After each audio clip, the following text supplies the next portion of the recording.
Welcome into the Talkin Tide podcast on the Belly Up Podcast Network. I'm Chase Goodbread, sports writer and columnist with the Tuscaloosa News, joined by Travis Reier, the longtime senior analyst at BamaOnline.com. The Talkin Tide podcast available to you wherever you get podcasts, including Apple Podcasts, and of course we are live on YouTube and Facebook as well. The Twitter feed is Talkin_Tide. Get quick links to our twice weekly podcasts right there on Twitter, always with a quick link. So give us a follow there, give us a like, give us a subscribe on YouTube, and we'll take you through that 2023 Alabama football season, which is now just a little bit past halfway done, Travis. And quickly going to thank a couple of sponsors. Peterbrook Chocolatier of Tuscaloosa, also Heat Pizza Bar in downtown Government Square. Tell you a little bit more about those fine establishments later in the program. But tonight here in the midweeker, we're going to preview this Alabama home game against rival Tennessee. Travis, CBS broadcast, 2:30 p.m. kickoff. The Vols come in 5-1, Alabama comes in 6-1 and 4-0. Tennessee comes in 5-1 and 2-1 in conference play. And the magnitude of this game, Travis, we'll kind of start there. It's a big one for sure in the SEC race. The SEC East, maybe a little bit more wide open now with the injury to Georgia's best player, Brock Bowers. Looks like he's out indefinitely, maybe 4 to 6 weeks. But in the grand scheme of things, if we're just talking about reaching Atlanta, this one's a little bigger for Tennessee than it is for Alabama because they've already lost a conference game. Alabama has not. And this is a non-divisional game. It's a non-divisional game, obviously, for both teams. But Alabama could withstand a loss a lot easier in the race to win the West than Tennessee could withstand even a non-divisional SEC loss because that would be their second. Yeah, if you're Tennessee and you're thinking you can take on another loss, then you better be pulling for the Florida Gators in a couple of Saturdays in Jacksonville to help you out. Although you lost head to head with Florida too. So it is very much a win or else type of situation for the Vols, who got to the bye week a couple weeks ago. We'll see if that maybe helps Tennessee, whereas Alabama, through this grind of 8 straight, trying to get to the bye week at 7-1 before LSU visits Tuscaloosa in early November. Yeah, I mean, it's not a divisional game, but really for both these teams for different reasons, certainly one they would like to put in their back pocket. A huge one, no doubt about it. And a defensive battle, I think, is coming, Travis. I wrote this a little bit earlier in the week. I think this one's going to be low scoring. Both defenses have played well this season. Both offenses a little bit wobbly at times. And so it just kind of shapes up to me to conceivably be a little bit more of an old school game with an old school score, something in the 20s, I think could easily win this one.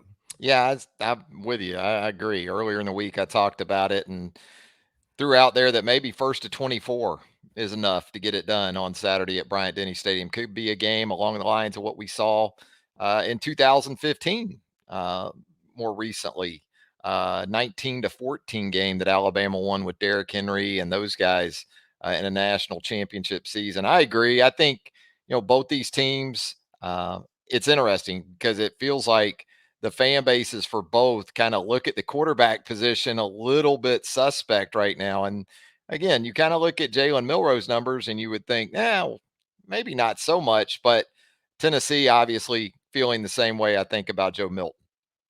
Yeah, Joe Milton only 100 yards passing last week in a victory over Texas A&M. That kind of jumped out for sure. But look, Tennessee has the best running game in the league. They average 230 a game on the ground. That's roughly 80 more yards per game on the ground than Alabama's rushing game gets offensively. And to me, it kind of all starts right there for that Alabama defense. I mean, the pass rush for Alabama has been great all year. And, yeah, it's important to get heat on Joe Milton. But stopping that running game is first and foremost, I think, for Kevin Steele this week.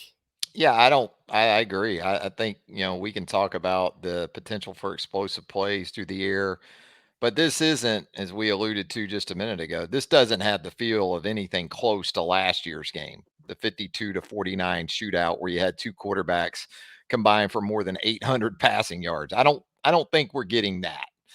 Maybe it was more like 900 passing yards in that game a year ago. I don't think we're getting that on Saturday. So for Alabama defensively, it sounds simple enough, but I think from its nickel package, how successful is it in defending this Tennessee run game at tempo, at pace? Because when you look at the offenses Alabama has seen so far this season, really hasn't seen anything. I guess South Florida a little bit because of the familiarity between coordinators and coaches from Tennessee to South Florida, maybe. But I don't think anything like what Tennessee's going to present on Saturday. And, Jalen Wright to me is the top running back in the SEC right now. Tennessee's back. And they've got two other guys, Dylan Sampson and Jabari Small, that can get it done as well. But Wright is just on a heater. He's had 4 100-yard games this season, one of the few in which he didn't. Well, that's a game Tennessee lost at Florida. Yeah, Wright's had a phenomenal year in that Tennessee backfield. There's no doubt about it. And I don't disagree. I think he's played as well or better than any back in the league, which maybe isn't what you would have expected to say at this point in the preseason. But, Quinshon Judkins at Ole Miss has had some early season injury problems. He's getting loose right now. But his numbers were down in September because he was fighting through an injury. Same for Rocket Sanders at Arkansas, who ran for 13 or 1,400 yards last year. He hadn't been quite the same either. Jalen Wright, on the other hand, has been outstanding for the Tennessee Volunteers. For Alabama, offensively, it's a disruptive front seven, this Tennessee front seven. Travis, they get after the quarterback, James Pierce, 6 sacks, leads the team. But, it's not just the pass rush with Tennessee. They'll get after it in the run game and give you some negative plays in the run game as well. And, for Alabama, it seems like the offensive line issues have kind of been squeezed down towards that left tackle spot. Beginning of the season, it was like there were problems all over the place. Now they seem to be cleaning things up just about everywhere but left tackle. And that's a big position to be weak at. But at least they seem to have the other 4 spots gelling a little bit now. Yeah, it's going to be interesting. Do they just continue to ride with Jaden Roberts at right guard? Because in 2 starts, he's been pretty good, I'd say. That Terrence Ferguson, it sounds like, still trying to get back from a high ankle sprain. Darian Dalcourt, is he going to be back in that mix? Sounds like right now, Jaden Roberts is the guy. And I think you're going to have to do it some different ways on the ground against this Tennessee front because they are aggressive in how they go about their business.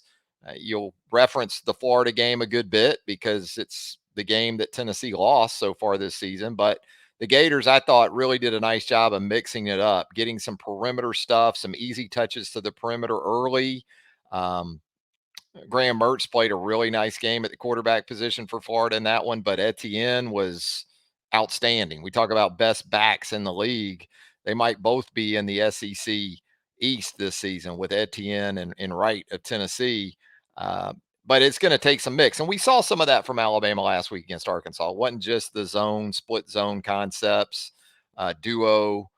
There were some gap type of runs with the pullers and counter action and kind of kept Arkansas guessing a little bit. Yeah, we saw the guards pull a little bit against Arkansas, like we maybe haven't seen a whole lot of previously. Also, haven't seen much as far as a quick game with the Alabama passing attack this year. The one time you kind of noticed Alabama was going to the quick game was when they opened the second half in College Station against Texas A&M. We saw Jalen Milroe just trying to pepper A&M a little bit with some short stuff, and I thought Alabama was pretty successful with it in that instance. But it certainly hadn't been a big part of the offense overall. And against this Tennessee defense, especially with the way they can get after the quarterback, maybe we'll see a little bit more of that from Alabama. Yeah, more of a controlled, almost West Coast approach to the passing game. As far as just today's quick game with a lot of throws to the perimeter and screens and things like that, We haven't seen much of that from Alabama. And that's something that the Alabama defense will get, I think, early from the Tennessee offense on Saturday. They're going to throw it out there to Squirrel White and Ramel Keaton and some of these guys with those wide receiver splits, and test Alabama one-on-one outside in space, and then really do a lot of that to set up what Tennessee likes to do, which is run the football between the tackles against light boxes, and then take some shots over the top. Yeah, I think Kool-Aid McKinstry and Terry and Arnold, they've both been very good this season. One area where they've been very good is tackling, especially Arnold. He's a physical guy. Both of them are. And so if that's what Tennessee wants to go with early, just to test Alabama up there, unless they get some really good blocking on the perimeter, I would think Alabama might welcome that with the way I think Arnold. they will if Malachi Moore plays, right? Mhm. If Malachi Moore plays, which it sounds like he's on track to do, having him at star gives you that ability to set harder edges with Arnold and Kool-Aid outside. With Trey Amos, you may Different, not yeah. be able to do that as much if you have to play Arnold inside. So I think Malachi's presence is important for a couple different reasons this week. My dog Nigel agrees. If you just heard him bleed through the microphone there, he definitely sees it the same way. Malachi, we'll just hit on those injuries real quick. It sounds from Nick Saban's Wednesday comments like Moore and Dupree should be pretty good. Moore, of course, missed last week's game against Arkansas with an ankle injury. Suffered that injury, I believe, against A&M, and so he's been one of the best 2 or 3 defensive players on the team this year. He's been highly valuable. Run stopping, coverage, you name it. His return is huge. CJ Dupree came out of last week's game with a little bit of an injury. Sounds like he's going to be good to go too. But Nick Saban remaining at least somewhat cautious, even though both guys are back at practice. Yeah, CJ Dupree in the Tuesday practice footage that Alabama distributed, it looked like he had one of those hamstring supports on that we'll see guys with, but he was running routes. And, even if you can't get as many snaps as you typically do out of him, if you can get him in that pairing with Robbie Oots, at least some, that helps you sort of augment your run game and your pass protections with him. So, Amari Niblack obviously going to be a part of that mix as well. And we saw a little bit of Danny Lewis last week against Arkansas once Dupree went out. So it's an area where they have depth, but certainly you'd like to have Dupree able to go if possible. Yeah, no doubt. Dupree is a guy that gives them both a blocker and a receiver downfield. Oots pretty much just a blocker. Niblack pretty much is just a receiver. And sometimes personnel wise, the tight ends can tip the defense a little bit in terms of what might be coming, especially if you're flexing tight ends out. Dupree, on the other hand, it's a little bit less of a tell, I think, when he's in the game. Certainly in one tight end sets. If he's in there with Oots, that definitely tips things for the defense a little bit toward that. It's probably going to be a run.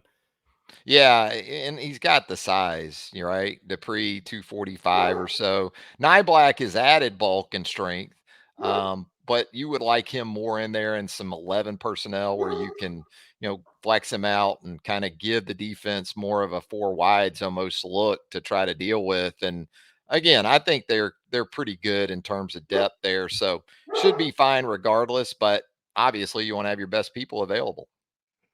All right, Talkin Tide podcast on the Belly Up Podcast Network. Going to take a quick look at what's happening with this game in Las Vegas and with the ticket man as well. Travis, out in Vegas, the Sharps have this thing, Alabama by 8.5 to 9 points, depending on which sports book you're looking at. That number's actually down. When it started at the beginning of the week, I think it was 10, maybe even 10.5 in a couple of places. And so you can tell which way the bettors are going right now at any rate. But even down from 10, I think 8.5 or 9 sounds a little high to me.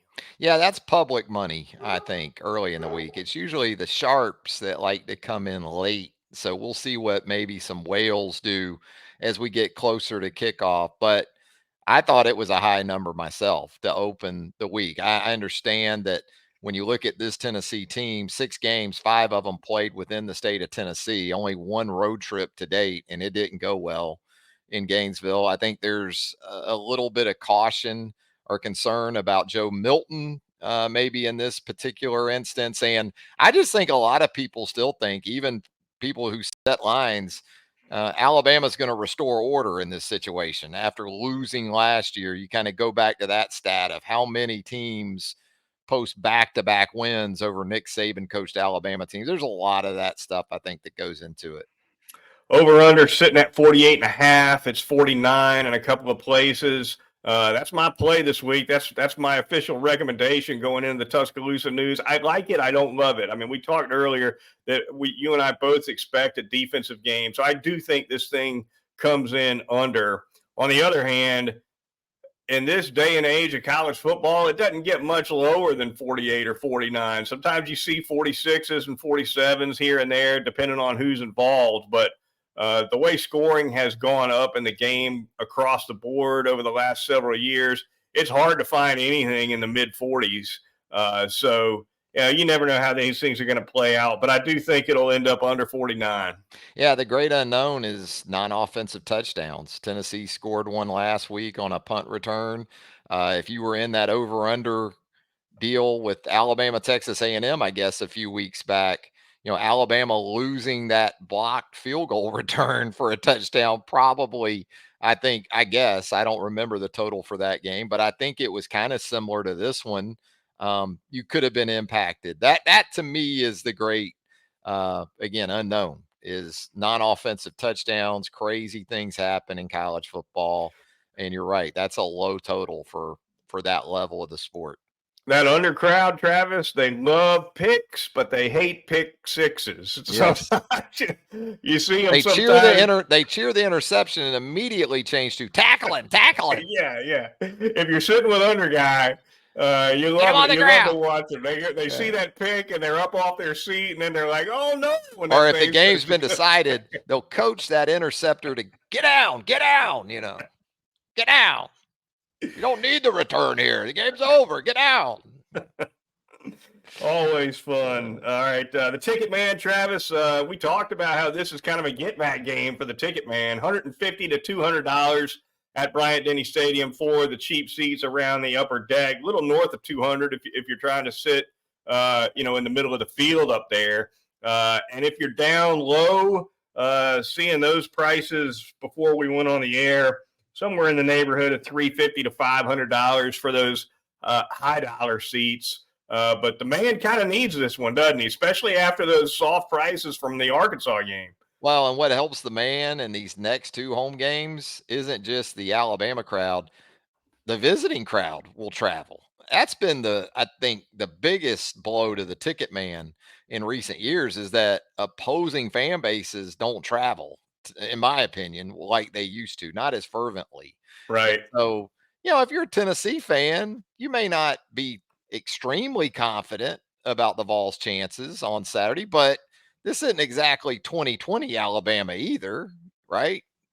And if it happens to go down in favor of UT, you'll be able to say, I was there for the first win in Tuscaloosa since 2005? You got to go back, or no, 2000. It was actually 2003, I think because that's Alabama right. won the 2005 game. So you're talking 20 years. Yeah. Since Tennessee, and Tennessee shouldn't have won the 2003 game. That was like the Casey Clausen 4th and 19 That was the 5 miracle overtime game. completion. Yeah. Yeah. That game wild Alabama 5 had OT won. game. Yeah. That was back before the 2-point tries were mandated, wasn't it? I think so. Yeah. Or at least they weren't mandated maybe you had as early Kentucky as they and are Arkansas playing 26 overtimes, with Houston Nutt. No, I mean, if you're a Tennessee fan, why not make the trip? Absolutely. All right. The Talkin Tide podcast on the Belly Up Podcast Network. Going to thank a couple of sponsors here really quickly now. Going to start by telling you all about Heat Pizza Bar in downtown Tuscaloosa. Great spot for you and your family if you're looking for great food and a great atmosphere in the downtown area. And especially if you're out and about this weekend for this Alabama home game against Tennessee. You don't want to deal with the crowds and the craziness on the Strip.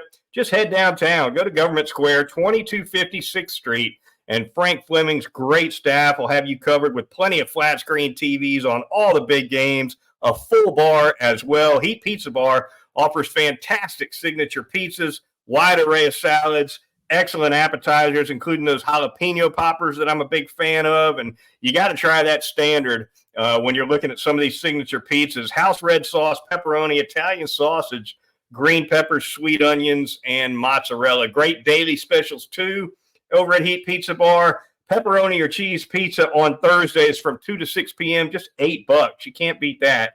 $3 off of cocktails from 11 a.m. to 10 p.m.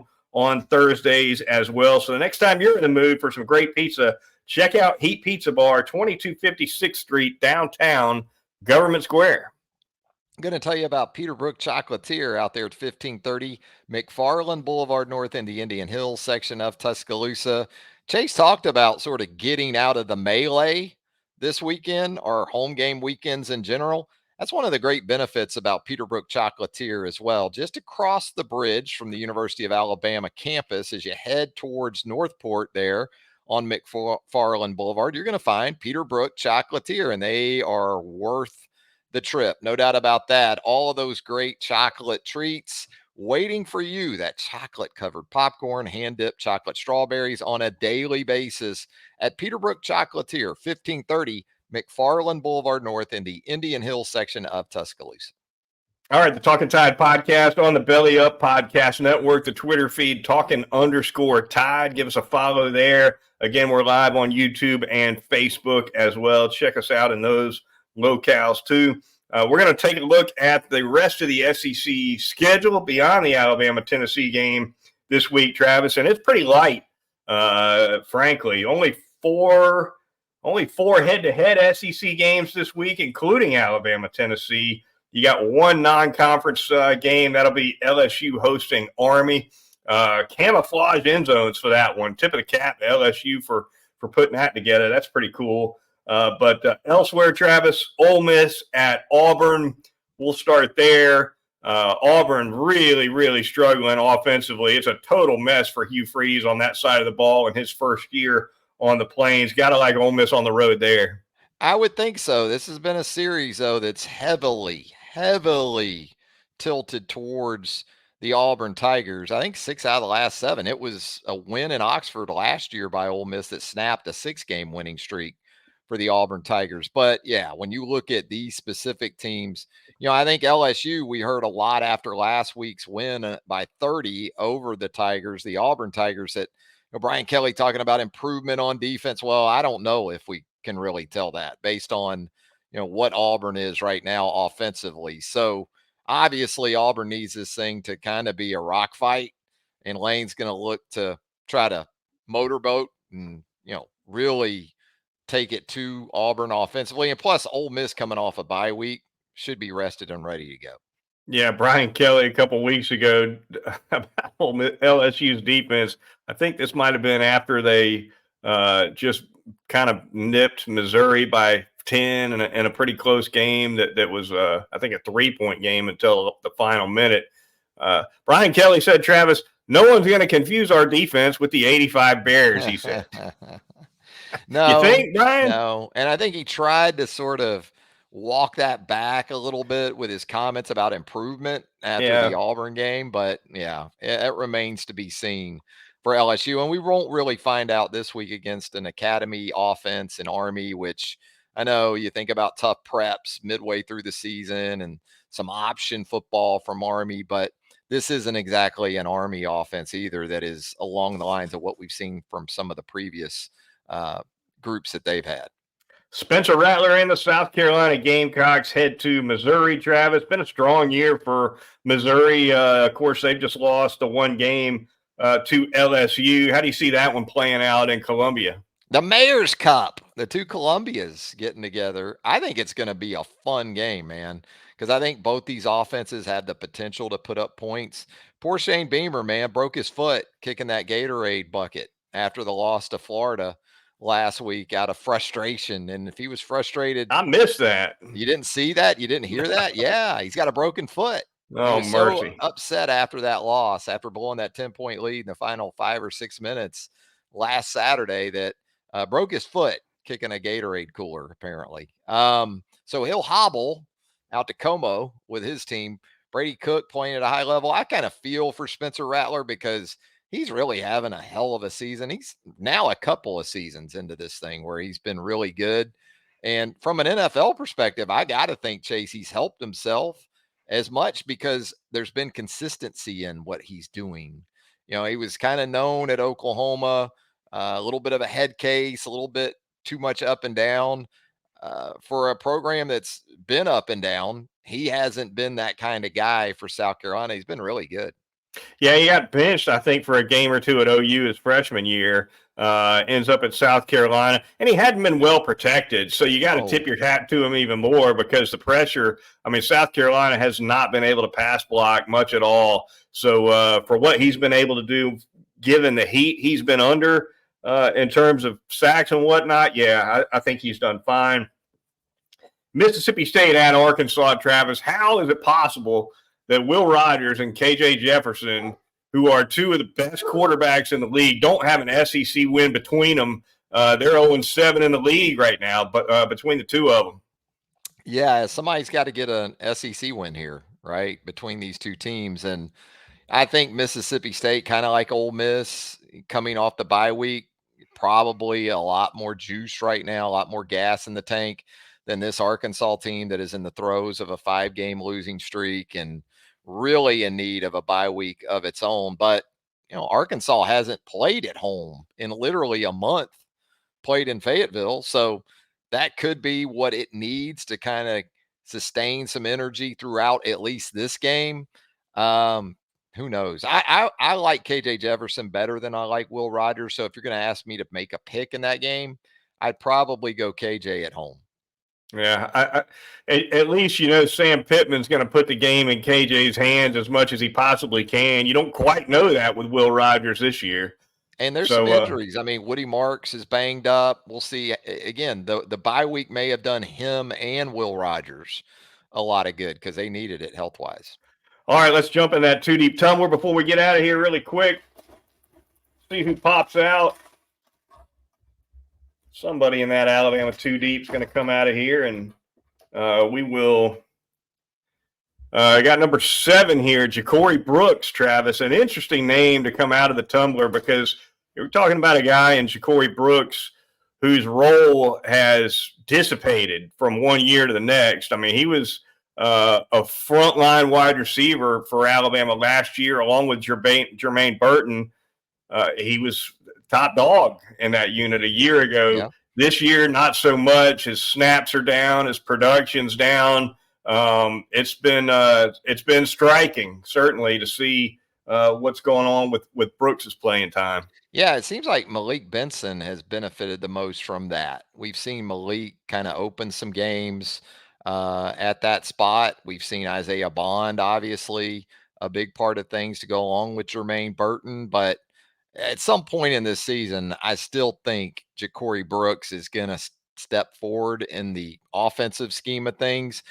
I'll tell you, special teams wise, he's still been good. You know, Blocked a he's punt. blocked a punt, and they still depend on him a lot. He and Q Robinson, if you picked a guy from the offense and probably a guy from the defense, Roydell Williams too, you see a good bit in special teams.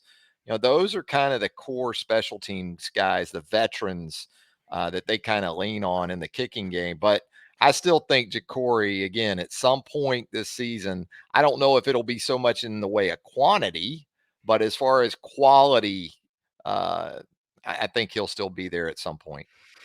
All right, that is going to do it for this midweek edition of the Talkin Tide podcast on the Belly Up Podcast Network. Be sure to join Travis Reier and myself on Sunday when we recap Alabama's game against Tennessee. Until then, for Travis Reier of BamaOnline.com, I'm Chase Goodbread, sports columnist with the Tuscaloosa News, and we'll talk to you next time right here on Talkin Tide.